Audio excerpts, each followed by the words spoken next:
Hello, everyone, and welcome to Whale Project Showcase, highlighting Immutable Image, a platform expanding the reach and potency of NFT photography by bringing culturally iconic shots exclusively to the NFT ecosystem in new and exciting ways with a Solana-first approach. Our guests today include Moneyball, longstanding member and role holder within the whale community, who's often bringing us sports-adjacent, very cool projects that the community is interested in and loves, as well as Bjorn Jos, co-founder of Immutable Image. Gentlemen, thank you so much for coming on and speaking with the whale community today. Hey, thanks for having us, Nightmare. And yeah, appreciate you, Bjorn, for making the time to come join the community and talk to us more about the project as well. Yeah, thanks for having us. Very excited to be on here for the first time and looking forward to our chat. Awesome. Definitely. Just to set the table a little bit, we have a robust community here that's very interested in NFTs. They have been since the beginning, and social tokens and NFTs were kind of forming community around it. Particularly, we have a core group that's very interested in sports adjacent things as well, right? Whether it was NBA Top Shot, sports photography, things of that nature. And likewise, we have a very, very robust segment of NFT photographers and NFT photography collectors within the whale community. So this is really pertaining to their interests. And I know a lot of people had a lot of questions that they had DM'd me to be able to speak with you guys about today. But just to level set, before we get into some of the nuance and specifics of this incredible platform, Moneyball, talk to me a little bit about how you discovered Immutable Image and what made you think it would be something that the whale community would enjoy as well. Yeah, so this is a project that, typically my collecting wasn't really into photography much. With photography, it's kind of just like art. It's everybody has a little bit of a different flavor of what they like. But I don't exactly remember how I came across it first, but once I did see, what drew me in was actually a collection that was around the 1984 Olympics, and it was called their debut collection. It was one of the earliest collections that they put out on Solana. And what I saw was a picture of Jordan that I've never seen before, right? And growing up in the 90s and, being a Jordan maxi at the time, I actually had a book called Rare Air, which was one of my favorite books because it was oversized and had great photography. And what I didn't realize at the time was that was Walter Eos, Walter Eos's book that he was taking, that he published with all this amazing photography of Michael Jordan. So when I saw this picture right there, actually, that the one where Jordan's kind of hanging in the air, that one, yep. So when I saw this image and, the price on it at the time, I think was like a couple SOL or something like that. So we're talking, at low entry point. I thought that was great. I was like, oh, I got to have this. This is awesome. Doing more research, it ended up being a collection of only 100 in the edition size. So really, really small edition sizes compared to, Top Shot that we're used to collecting, let's say. And really started to pique my interest. And what I really love most after I did find the collection from Immutable Image here is not just the images of the subjects, but also kind of the backstory on some of the other pictures. They had another collection that was minted after this called The Mint, which I was a big fan of because it had a mix of not just sports, but also celebrities and musicians as well. So it really I could relate to a lot of the photographs in here. What was one really cool thing that was unique about this mint was you would basically when you minted, you didn't know what you were going to get, and they had random rarities as well. So there were some one of ones that were actually minted in this collection, and I think mint price was like 1.5 SOL or something like that, which at the time was like $150, right? So they're really doing a great job of creating a great entry point and getting people excited about photography. I'll pass it off to Bjorn here, who can talk a little more about the collection and some of the photographers that they have. Great team. Yeah, really fun and cool stuff. Awesome. And thank you for laying the foundation there for us, Moneyball. Bjorn, for those that may be unfamiliar, could you just give us a synopsis on the platform, on the project, and how it came about? Yeah. And thank you for that introduction, Moneyball. That was fantastic. And you touched on a lot of key points that I think we'll end up talking about moving forward. But no secret, Immutable Image is an NFT photography project we formed in early 2021. In short, our vision as a company is to simply empower and preserve photography for the future. So we see photography in this Web3 space as sort of being year zero for photography moving forward. And our primary mission right now in this moment is to build a future where traditionally exclusive photography is in the hands of an inclusive new collector community. So this mission forms every decision we make as a company and how we help release iconic photography into the Web3 space. Essentially, you want to shake up the traditional gallery model and exclusiveness in terms of collecting art and photography. There's usually a huge barrier to entry to collect photography like this and to be able to access it essentially.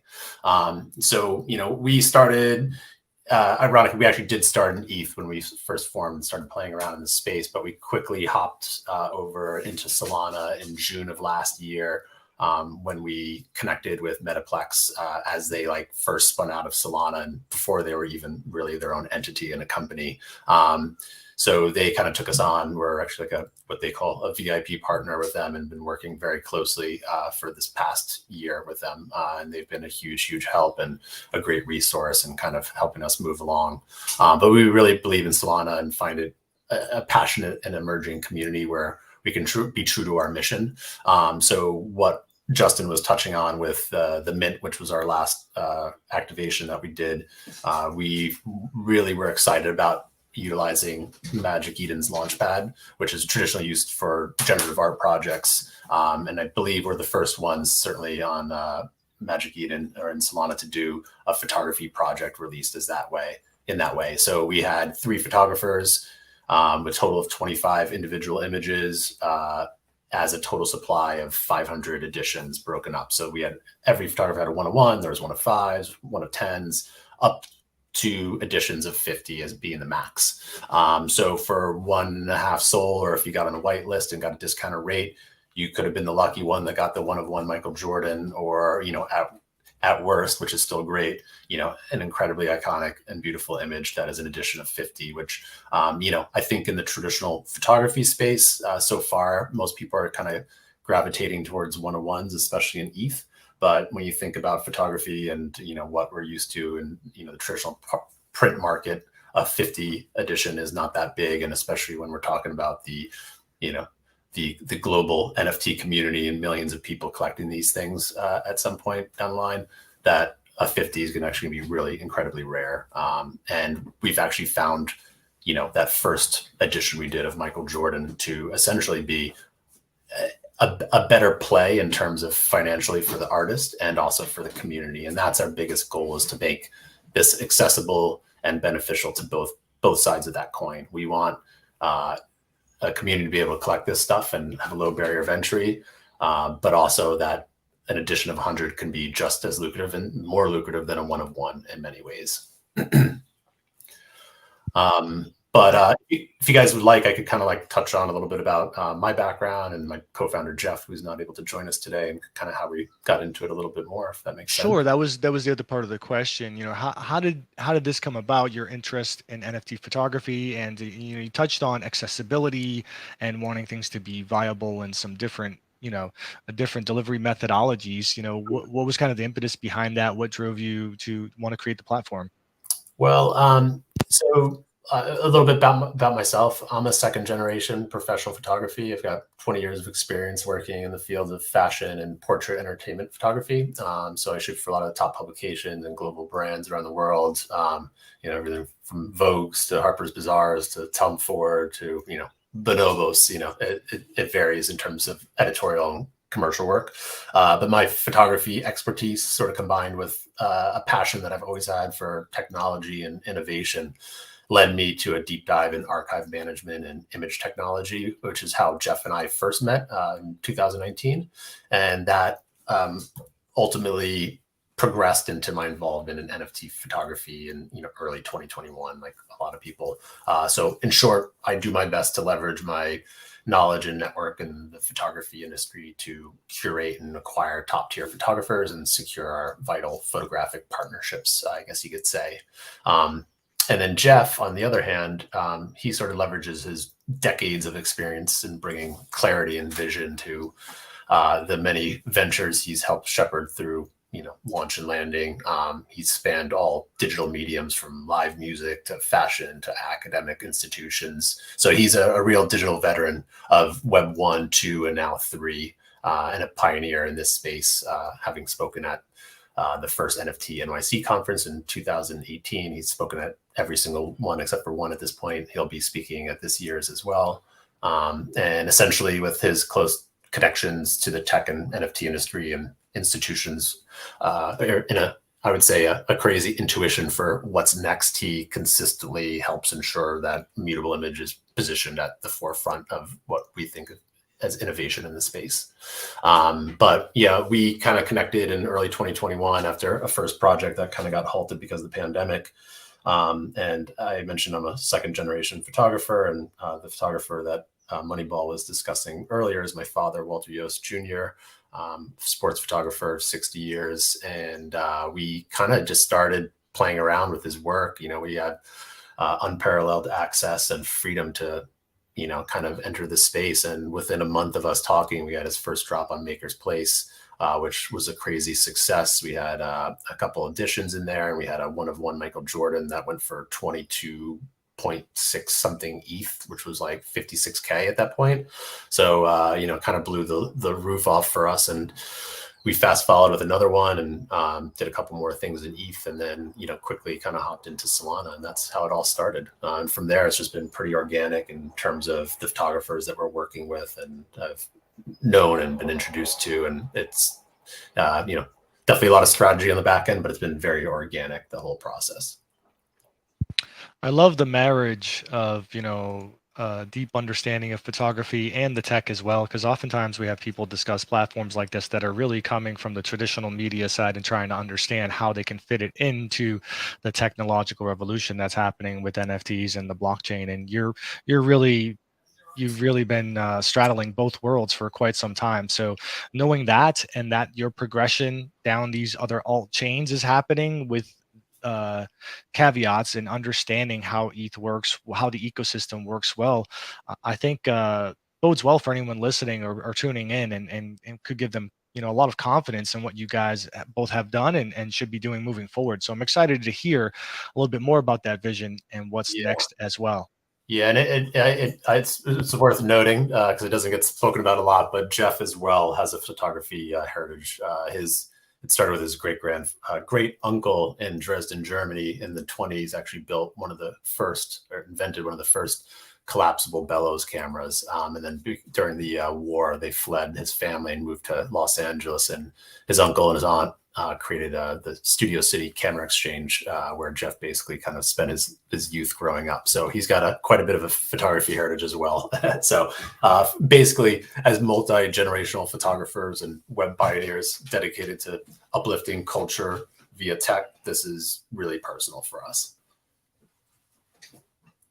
Awesome. And then, I think you alluded to it a little bit, but I'd love to hear with a little more context the rationale for the move to Solana. There's a lot of issues that we're all aware of, on the ETH chain, and things that are concerns with both collectors and artists as they try to find their way in the space. And that's something that you guys vacillated with a little bit, and eventually had confidence that this is the route that we're going to focus on primarily. Right now, obviously things can pivot or change, but, full full 360 degrees, understanding all the nuance. Talk me through that process of making that transition and why you feel confident moving forward on that chain.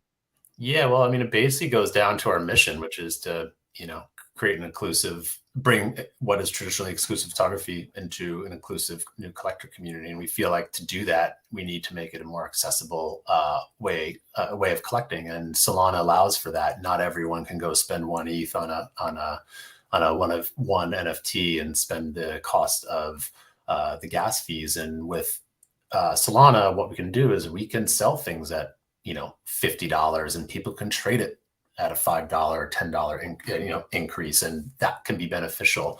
And as I mentioned, an addition of 100 of a good subject can be much more lucrative in many ways, especially on secondary when you think about it, because they trade more.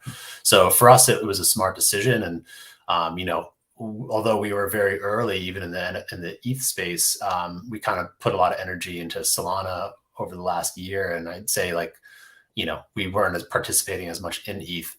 And during that time, we kind of felt like no one was really bringing incredible photography yet. And photography just in general was like barely happening in Solana. So there was already a lot of noise happening in ETH, and, the issues of, what we wanted to do as a company and our mission. And it just seemed like the logical approach. Obviously there's other chains and layer twos, but we had this great direct line with Metaplex, and it just seemed like a no-brainer for us. I caveat all this by saying that, people sort of see us as a Solana project, but we have been multi-chain basically from the beginning, and we plan to continue to be moving forward.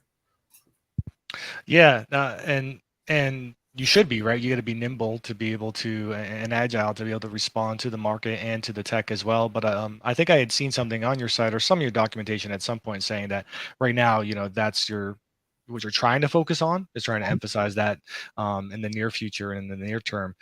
As someone that doesn't play in Solana much, to be frank with you, how exactly does that work? Now, you talked about Metaplex. I see Magic Eden's integrated in somehow. Are these third parties that you work through as opposed to hosting it yourself? Help me understand the process. Yeah, so I mean, we first started obviously working with other platforms. We did have a strategy of we did sell. The shooting for the gold was primarily done through our platform. We are kind of moving away from that just because there's a host of other things you have to take care of, and cost, and it's a lot of work being a market maker in that respect, as opposed to kind of leaning into different communities of platforms. But basically, moving forward, we're primarily releasing through other marketplaces and working with them. Whatever technology and whatever marketplace kind of makes sense for the photographer or photographers we're working with, and how we want to release, which allows us to be nimble, flexible, and have our eggs in more than one basket. And ultimately, it's always about what's best for the photographers that we work with. Right, focus on your core competency, and then you can be potent there, as opposed to having to stretch yourself thin. I'd be remiss if I didn't, while looking at this, because it's so striking both to me and I'm sure everybody watching. These are very culturally significant, iconic pieces with iconic subjects that were depicted. And if I understand correctly, the Mint launched with three very culturally significant photographers, right? Mhm. So, you had someone that focused on fashion, obviously your father, who's a legendary sports photographer. We have 90s hip hop and iconic street photography as well, that anyone that was perusing magazines or part of the culture at that time would recognize pictures of Big or whomever. Talk to me about those relationships, how you forged them, got them interested in moving forward into the NFT space, because that's a whole topic in itself.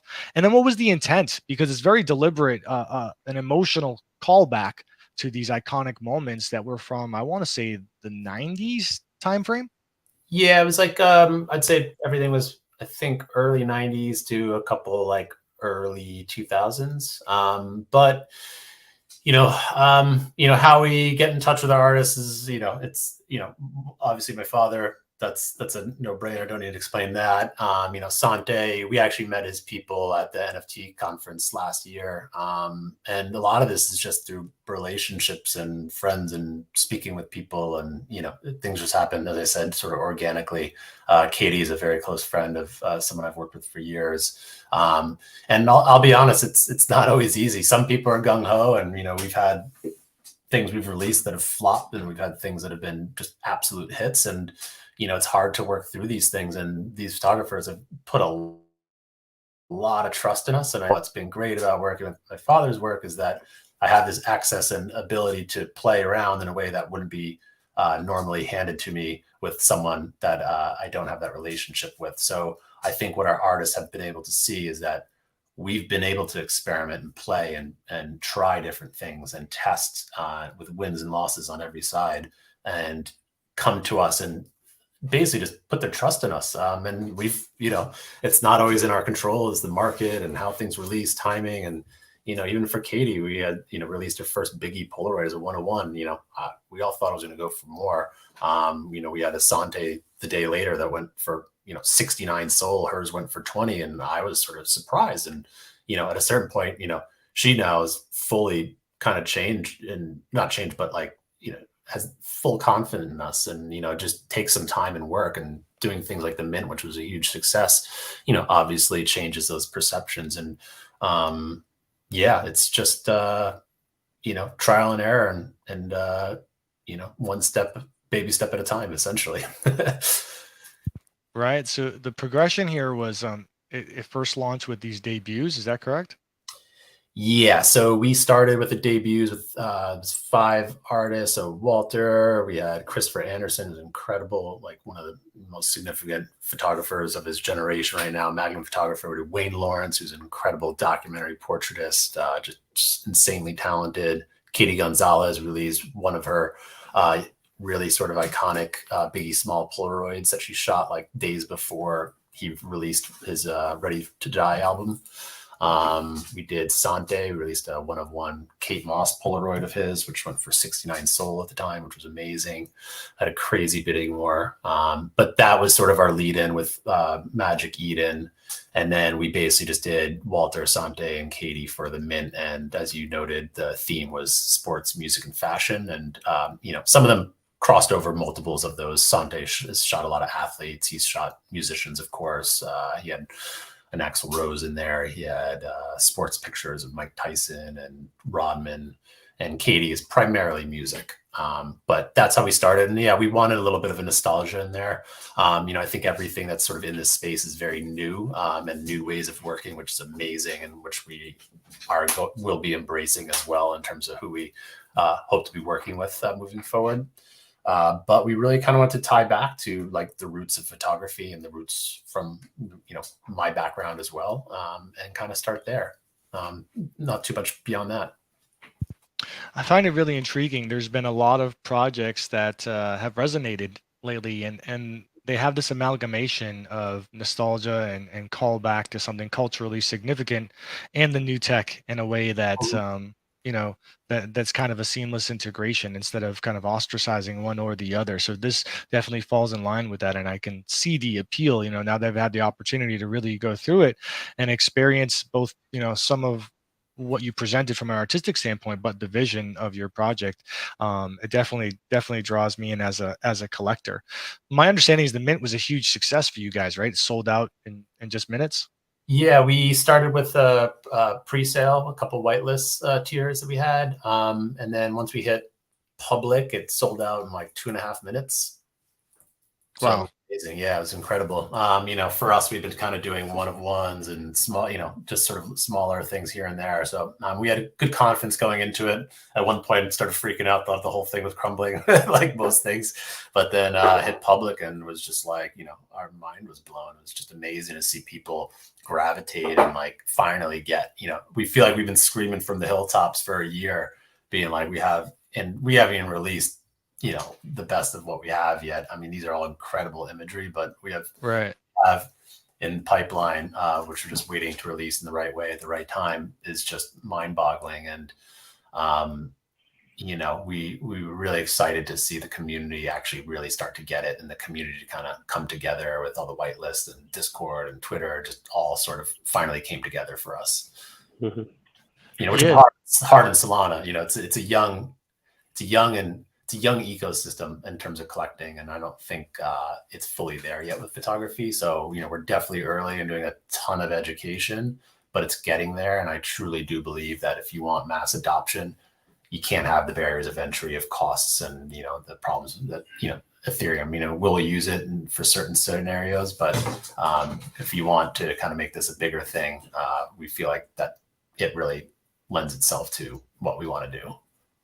Yeah, we talk all the time, people talking about whether we're early or later, where we are in the adoption scale and the progression, like what is the market penetration of people that actually own NFTs, and really we're far, when people, first of all, it'll be ubiquitous, right? The technology, a lot of things will be tokenized, but things that are recognizable IP and are easily accessible and then are going to be scooped by lots of people because of their interest, like you're saying, make it accessible, make it recognizable, and people want to participate and they can. That's when you reach kind of a scale of mass adoption, right? And we're far from that. We're in niche territory where there's crypto native people and maybe people that are becoming aware in the art space. And so we're definitely early, but what you're trying to do with this project is what helps us get there. I think I saw something in your documentation that not only was your gauge for success the sales, but you're thinking about how many new people you either brought into photography because they were degenning on crazy things on Solana, because there are some crazy things from what I could see from the outside looking in, but there's also some really cool and innovative projects like yourselves. And on the flip side, you brought a bunch of people that are participating in the NFT space and are native into the Solana ecosystem that may not have been before. Yeah, bit of a gamble.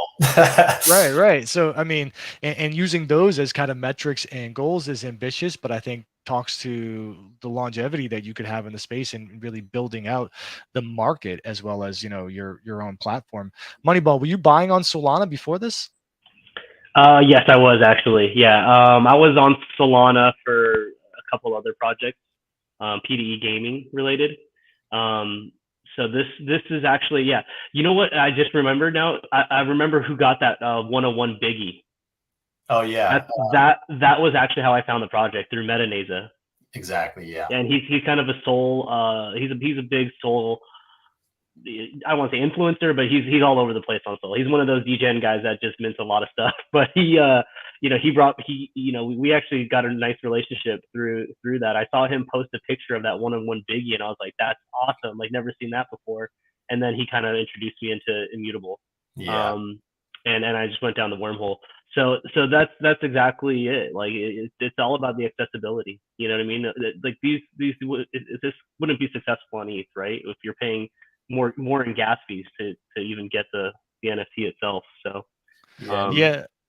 yes, for sure. And there's artists as well that, there's photographers. We have these conversations on our Discord all the time. They're trying to understand how to juxtapose the market accessibility and liquidity of alt chains with, the barriers to entry, right? Obviously it's easier for them to mint on Sol or Tezos or whatever.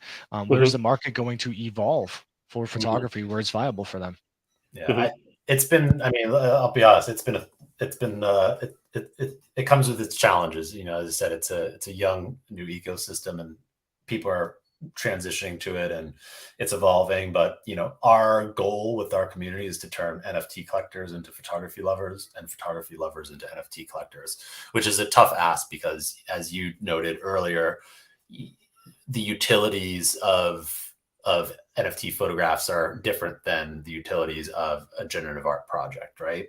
We can't give commercial rights to an NFT of a Michael Jordan or Magic Johnson or Biggie Smalls, right? There's the obvious issues that come along with that. There are, in the community and the space, are creating those utilities, what you can do with these things. And, there's utilities being created every day that we don't even know about, what will be the utilities in 10 years from now in the metaverse with these things. But that's our goal. And so we kind of feel like we're sitting in the middle between, the traditional NFT collectors of the generative art projects, and also trying to bring these new photographers into the space and photography collectors into the space, and trying to talk to two different communities at the same time, which is a challenge.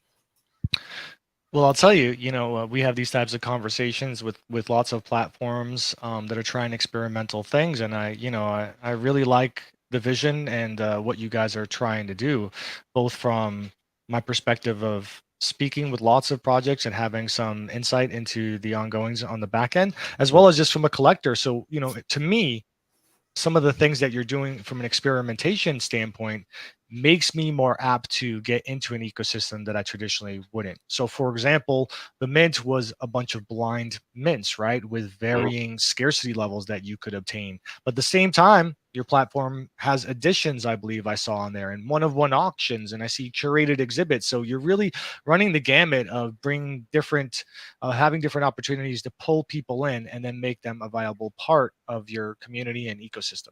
Yeah, and we plan to service those collectors by doing all these different things, doing launch pads that are randomized like this and are easily accessible. We are going to be doing Dutch auctions and English auctions, and continue with the additions. And when they're successful, they're great, and each one of them has their benefits. Yeah. So, how has the reception been, both from the collector community and from the photography community, to what you've been doing so far? I mean, it's been great. I mean, I think when I don't know, we feel like, as I said, we've been screaming from the hilltops for a year, but when people finally get it, they're extremely passionate. And I think Moneyball is an example of that. And so we kind of feel like we're doing it one person at a time, and it's a slow burn, and it's painful because we know how good it is. And we see all these other crazy projects, minting 10,000, and, we're just like, I don't know, nothing against that stuff, and stuff's amazing. And they have their own set of value. And, sometimes we're just scratching our head. We're like, why don't people get this? But when they do, it's amazing. And the reactions, make us even more bullish on what we're doing and what we're building. And we're building for the long term. We could have gone for, the money play and, quick money on some of these things and released a bunch of stuff right off the bat and called it a day. But we've held off because we really want to build, uh, a sustainable ecosystem, and get the people there, and then save the best stuff for when they're there. So that's our mission. Nothing that we release, we don't love and don't think is epic and iconic, but we're not just going to dump it all. We're going for the long haul here. Right. We talked a little bit about some of the challenges and pushing on alt chains, or just pushing the NFT photography in general, especially with your mission for accessibility and trying to balance that, right? Because there's lots of nuance to it with scarcity, with edition size, with barriers to entry for collectors, etc. But we also touch on a lot of the positives that you're able to do because of the way that you're doing it. What would be something that's surprising? What was surprising to you as you went to an alt chain to try to accomplish some of these objectives that you didn't expect? Well, I guess it would primarily have to be with Solana, but I don't know. It's a good question. I mean, I guess how hard it's been. It's been like crawling through the mud for a year. It's like a week feels like a year, but it's been insanely rewarding. And like, sort of as I just touched on, when people get it, it's like makes our heart burst, and it's really been exciting. And just, yeah, I mean, the challenges of, I guess, working in like, I mean, it's like, you touched on it, right? We're early. We're in the nascent stages, even for NFTs, even more so for NFT photography. NFT photography on Solana, it's like we just like launched off Earth and are heading to Mars. It's like we haven't even landed there yet. So really, just kind of like getting that collector base to understand, and sort of mature with it. So I think what we're releasing is maybe a bit more mature than what people are used to there, both in terms of content and, I mean, we're hitting it at accessible prices when we play there, but getting the market and the value up to a place that we feel, it deserves to be. Yeah, and speaking of which, I saw this tweet, which is awesome, right? You surpassed 1K soul and secondary sales for Mhm. the mint and auction. Talk to me about the secondary market and how that activity has been. Afterwards, I mean, it was amazing when we finished up the mint. There's like a 45-minute gap where they have to switch some things over, and then people can start trading. I mean, it was instantaneous. I mean, we've done more volume and secondary sales than we did on the primary at this point. So, this is amazing. This is the promise that creators are so passionately excited about.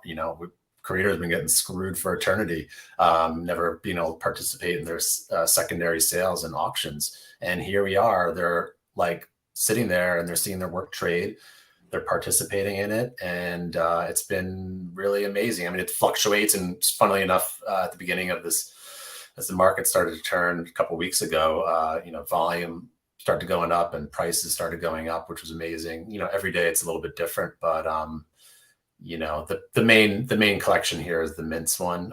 We've sort of segregated the collections a little bit here just to make it a little bit easier.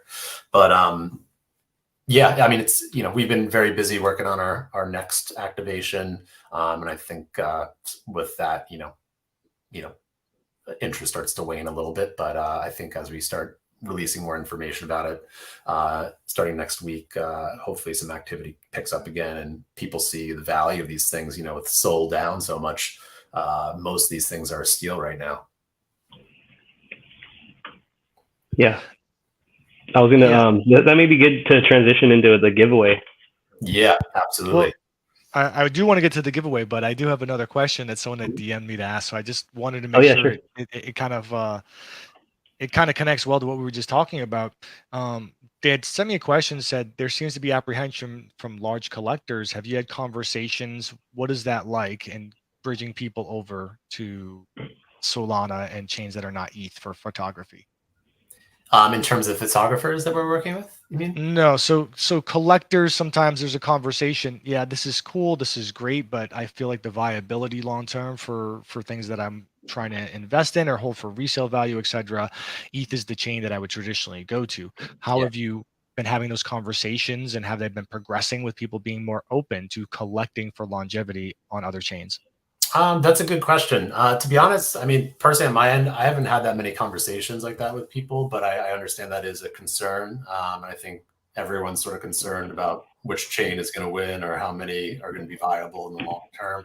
I mean, just from our relationship with Metaplex and the Solana team, I mean, what they're trying to do long term, I'm very confident that they're going to be around. And obviously there's always questions with chains and concerns, but we feel very confident in their team and knowing what they're building towards. We're very, very fortunate to be in the position that we're in, working with them and working in the Solana space. I mean, it's simple as that kind of, but I understand, ETH is the place to be primarily, and people feel really passionate about it, and it's hard for them to move over.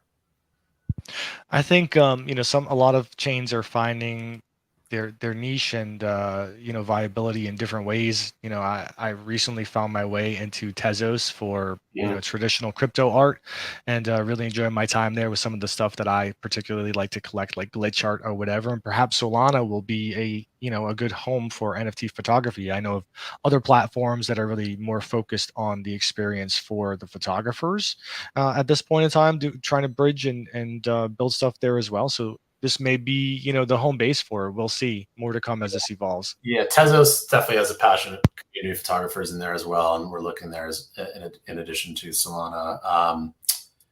The biggest issue I find, or our problem, is just all these marketplaces at the moment. They all know it. We've been working very hard from the top of the funnel to change this, working with, talking with the Magic Eden team, OpenSea, and Metaplex. The taxonomy for photography isn't really built out yet. It's not at all, in terms of editions and how you lay that out and how you represent that. So in addition to what we're doing with our project, we are working very closely and have the ears of the people at all these marketplaces to be advocating for those changes to be made. Very cool. And then another DM that I just received asked, who would you say your target audience is when you go to market your platform? Who are you reaching out to? I mean that's a good trick question because we don't know half the people behind everyone's avatars. But I mean, I do primarily think you sort of demographic wise, it's a younger male demographic. I think in general, but I think what we're doing is trying to tap into sort of the communities of each photographer we're working with, understanding who follows them and the type of work that they have, and who that might be interesting to, and kind of leaning into them and kind of pulling their communities into our communities, and kind of working together. So far, obviously, it's been primarily sports, fashion, and music. We got a lot of different stuff in the pipeline as well. So it's interesting, and it's a fun challenge to kind of work through and speak to all these people. Right. And I understand that, the amazing curation that you have with your photographers and these relationships is really helping to drive your growth and the interest in the space on Solana or whatever chain that you're having the particular drop on. I did get a question. Will your platform at some point in your progression expand to emerging artists or photographers that just want to be part of your platform? Is that in the pipeline? Yep, that is in our roadmap. I guess the simplest way of sort of explaining it all is, we're trying to, our goal is to build a diverse network of, the world's most iconic photographers, to build a marketplace, help attract demand, and ultimately a new supply of talent. So we're starting with these icons as sort of the foundation of what we're building for cultivating what we hope is a deep and wide collector class, which allows us to expand our offerings. And with everything we do, we take a photographer first ethos. We are committed to, ethically guide them into the Web3 space and bringing them the best opportunities and community to our artists, and providing them with ultimately maximum control and benefits. Because if they win, we win. We're not exclusive with everyone we work with. If we don't do our job, they can leave us at any minute. And that's the way that we're working. But we want to start there just because that's our approach and our strategy. And we will be opening it up to a broader talent base. We want to get all the way to an emerging artist and working with people that are kind of essentially working natively as NFT photographers for sure. Very cool. I know a lot of people will be excited to hear that. So I do have more questions for you guys that I keep getting DM'd, as well as some that I had on my own list. But before I go too far down the rabbit hole, let's make sure we talk about the cool giveaway that you guys have put together. Yeah, Moneyball, you want to take the lead on that? Awesome. Yes, absolutely. Would love to talk about it. So Immutable Image, Bjorn and Jeff, the founders, have agreed to do a giveaway for our community, for the whale community. I think if you could pull the image up of Tom Brady, Nightmare. Is this the one, or the? That's the one. Yep, that's the Okay. one. So this is the Tom Brady photo from 2002. It has an edition size of 35. The edition number that will be given away is number 20. This Brady is pretty cool. It's from one of the Super Bowls. I can't remember exactly which one because he's been to so many. Looks a little younger, so you guys may recognize it. And actually, Nightmare, if you click on About Immutable Image in the mint there underneath the Connect wallet, it should have some more information about the image from Walter as well. And it's cropped in a square there, so if you click it, you'll get the full frame. In theory, it should work. But so, go for it. Just to add on to the giveaway, there's going to be a couple requirements. So it's going to be eligible for only role holders in the whale community. And we also are asking that either collectors so to be eligible, you have to be a role holder in the whale community and also a verified collector in the Immutable Image Discord. To become a verified collector, you just have to own any NFT from the Immutable Image collection, not just this one, the mint. Could be from other ones. And I'll put a link in there for the debuts and other things like that. But once you get your NFT on Solana and you get into the Immutable Image Discord and become a verified collector, then you're going to comment in the collector's chat channel. You're going to put a comment of whale hello there. And I'll put all these requirements. Let's see, I'll probably put them in the stream text, but we'll also have something else that'll go out. Once we get all the entries, we're going to close the entries on next Tuesday at the end of the month, May 31st, and have a winner a couple days after that.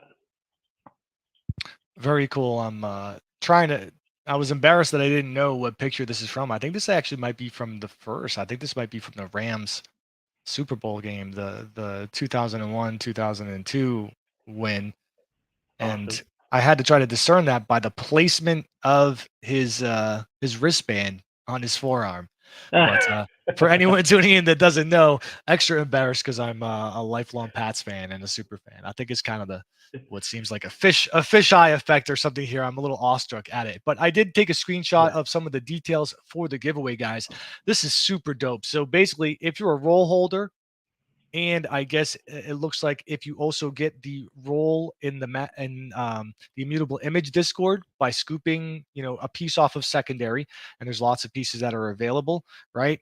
You guys are gonna take a tally of people that qualify, Yes. and then someone will score this dope Brady. So if you haven't taken a foray into NFT photography, this is definitely a prime opportunity to get a premium piece.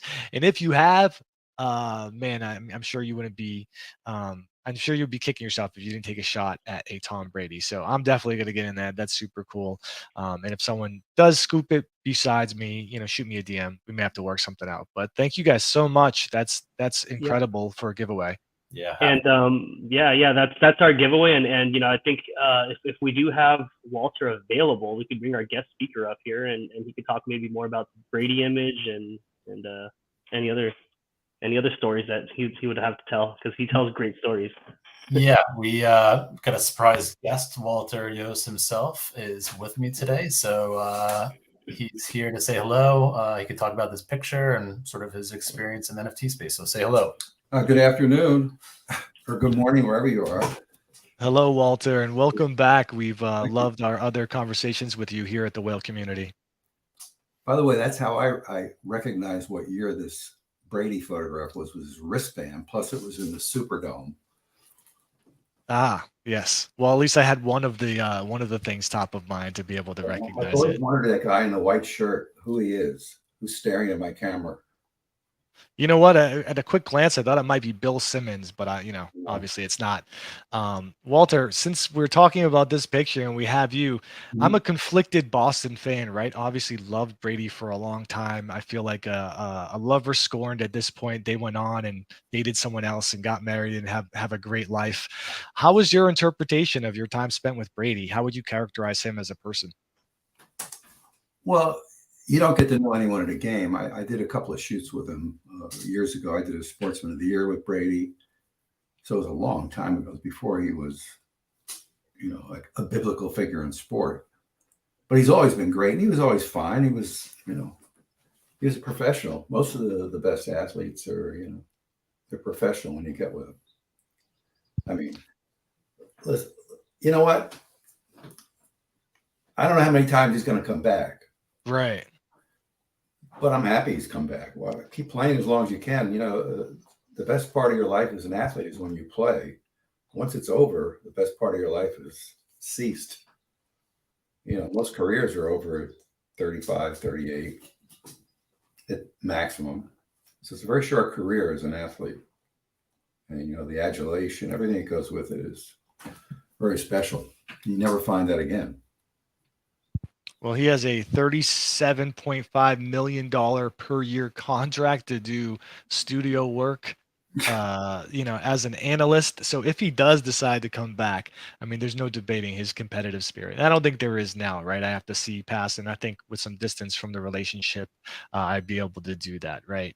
But you do meet. I've met athletes or figures that were musicians or people that I revered and were important to me that had they portrayed a certain image as far as their personality goes, and they were very divergent when I met them in person and very different. Of course, they can have a bad day, right? Things can happen, but it's always good to hear the characterization of someone being in line with the expectations are.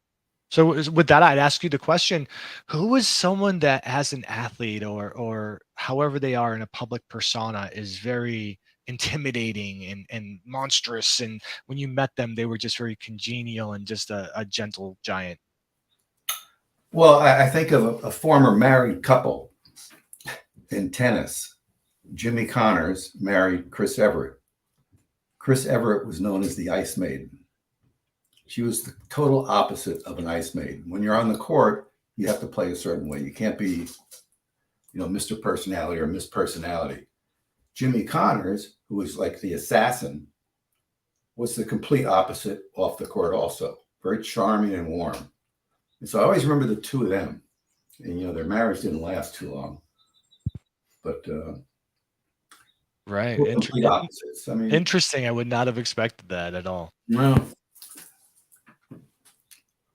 Well, listen, we appreciate you taking some time to talk with us, and of course, all of the incredible work that resonates so much with us, whether people are involved with sports or some of the cultural icons that are depicted or not. They remember the picture. It's iconic. It's part of their life and harkens back to it. So, you've kind of been with us along the way, and we really appreciate you continuing to be with us now, especially, in talking about a platform like this that's really progressing the technology and this segment of NFT photography out there into the world in different ways and helping to grow it. Because a lot of people could rest on their laurels and say, I'm only going to do what's optimal.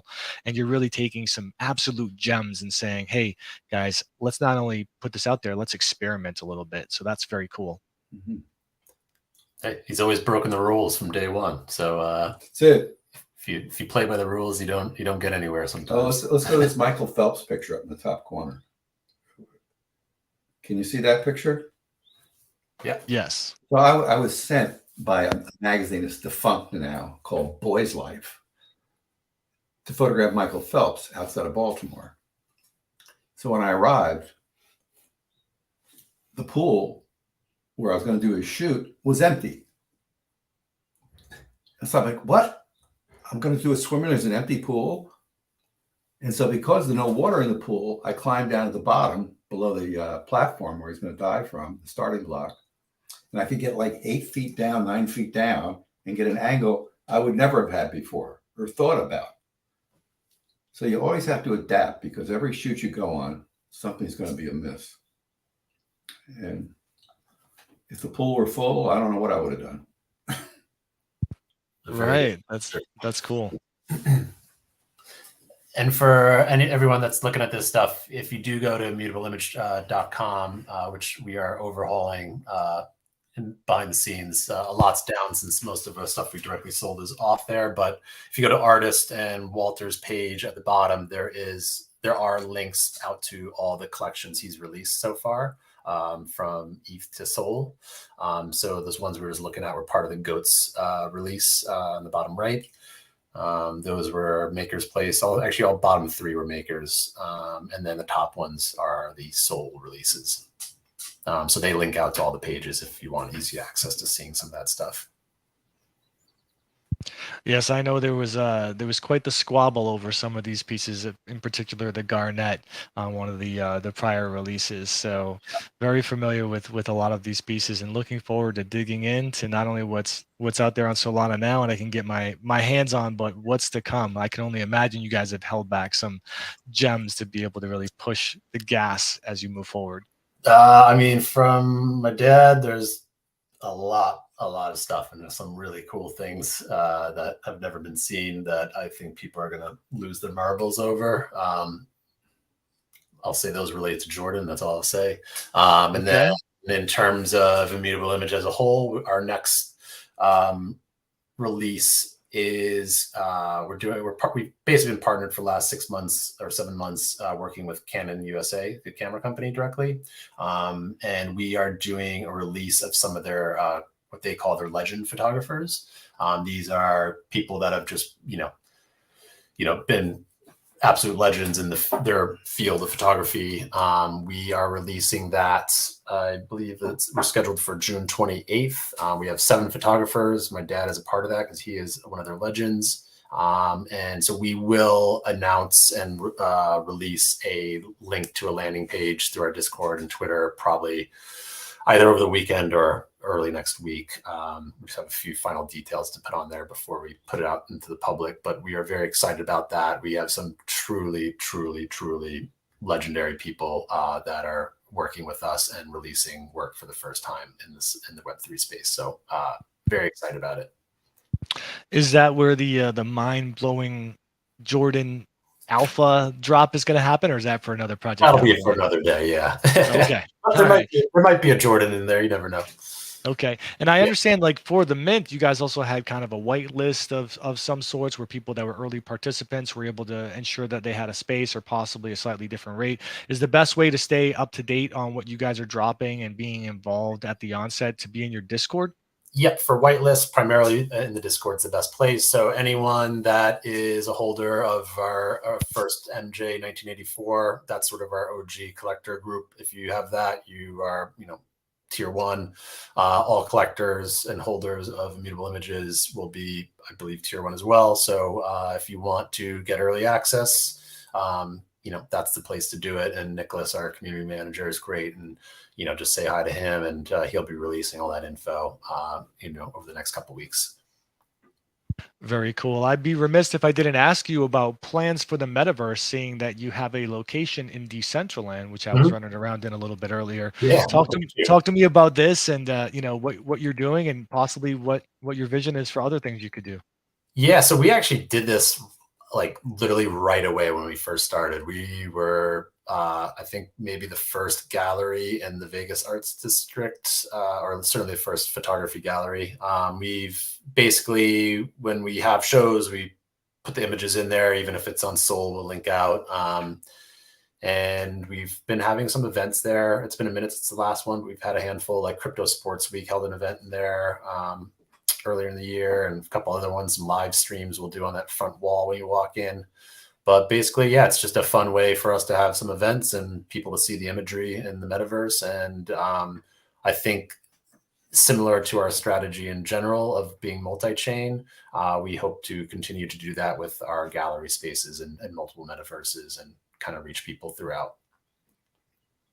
And yeah, this is a good deck as well, and a resource for people in terms of all the imagery we've released. And